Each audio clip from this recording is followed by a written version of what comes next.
বিরতির পর স্বাগত। ইতিমধ্যে ভোট আবহ চলছে, রাজ্য জুড়ে রয়েছে কড়া নিরাপত্তা, কিন্তু তারই মধ্যে খবর যে রাজ্য থেকে গ্রেফতার এক পাক গুপ্তচরকে গ্রেফতার করলো এটিএস।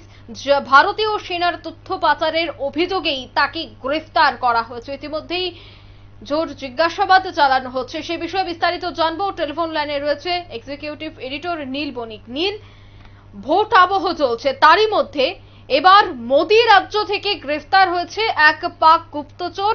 সেই গুপ্তচর প্রতিনিয়ত ভারতীয় সেনার সমস্ত তথ্য পাচার করত। এই মুহূর্তে কি আপডেট পাচ্ছ? পাকিস্তানের সঙ্গে গুজরাটের জলসীমানা একটা রয়েছে, আর এই জলসীমানাকে কেন্দ্র করে প্রতি মুহূর্তে পাক গুপ্তচরটা এই সুযোগটাকে কাজে লাগাচ্ছে। কাশ্মীর সীমান্তে যখন মাঝে মধ্যে ইনফিল্ট্রেশন করে, মানে তোমার হচ্ছে অনুপ্রবেশ করতে গিয়ে বেআইনি মাঝে মধ্যে সেনাবাহিনীর সঙ্গে তোমার হচ্ছে উগ্রপন্থীরা নিহত হচ্ছেন, পাশাপাশি কাশ্মীরে কিন্তু এনআইএ সহ সমস্ত গোয়েন্দা এজেন্সিগুলি কিন্তু সক্রিয়। তাই কাশ্মীরে এখন বেআইনি এই অনুপ্রবেশকারীদের ঢুকে সেখানে গুপ্তচরগিরি করা অনেক কঠিন হয়ে পড়েছে।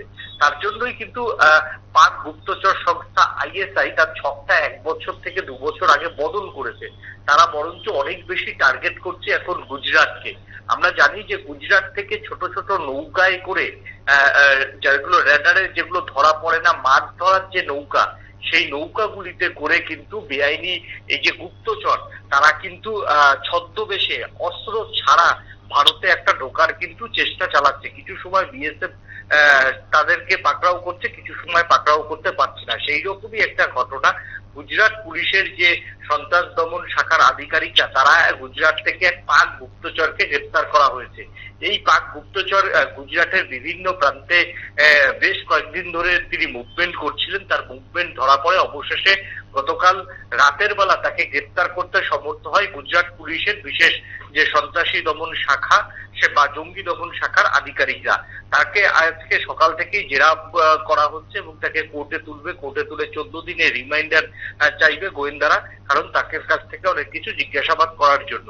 এই পাক গুপ্তচর মূলত একজন ভারতীয় নাগরিক, কিন্তু তিনি পাকিস্তানের হয়ে কাজ করছিলেন এবং ভারতের এই যে সীমান্তে কোন কোন সেনাবাহিনী কোন কোন ব্যাটালিয়ান থাকে, ব্যাটালিয়ানের সদস্য কত, সেই ব্যাটালিয়ানগুলির ভৌগোলিক গুরুত্ব কতখানি, এই বিষয়গুলি আইএসআই কে রীতিমতো সাপ্লাই করছিলেন।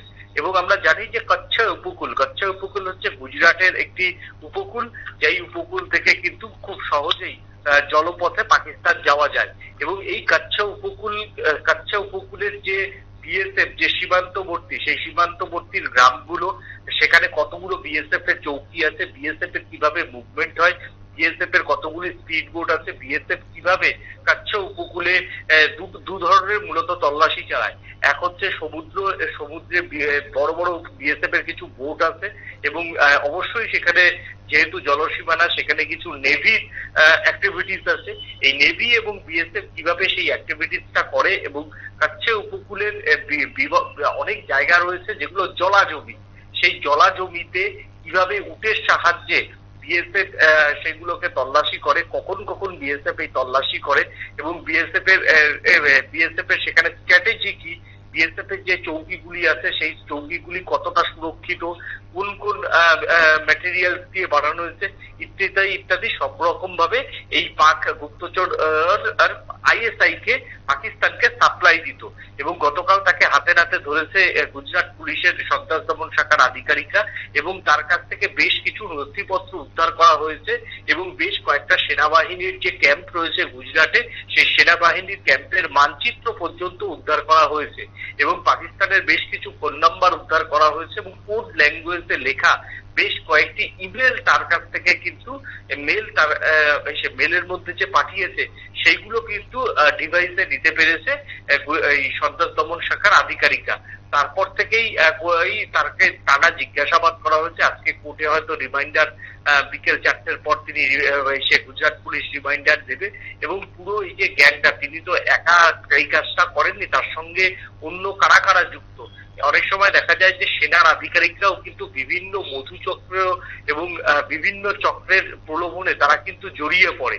সেই জায়গাতে সেনার আধিকারিকরা কেউ আছে কিনা, বিএসএফ এর কেউ আধিকারিকরা রয়েছে কিনা, কোনো সরকারি কর্মচারীরা রয়েছে কিনা, এই সমস্ত বিষয়গুলো নিয়ে কিন্তু ইতিমধ্যে তদন্ত নেমেছে গুজরাট পুলিশ।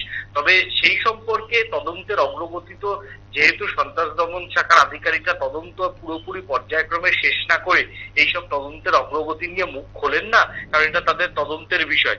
তার জন্য এখনো পর্যন্ত মুখ খোলেনি। তবে যে কোনো মুহূর্তেই কিন্তু বিষয়টা নিয়ে একটা সাংবাদিক সম্মেলন করতে পারে গুজরাট পুলিশের যে বিশেষ জঙ্গি দমন শাখার আধিকারিকরা। একদম ধন্যবাদ নীল। অর্থাৎ ভোটের মুখে মোদী রাজ্য থেকে উদ্ধার গ্রেফতার এক পাক গুপ্তচর, তাকে জোর জিজ্ঞাসাবাদ চালানো হচ্ছে এবং তার সাথে যে চক্র ইতিমধ্যেই জড়িত রয়েছে তাদেরকেও পুলিশ অতি দ্রুত পাকড়াও করবে বলেই খবর। নিয়ে নিচ্ছে ছোট্ট একটি বিজ্ঞাপন বিরতি, সঙ্গে থাকুন।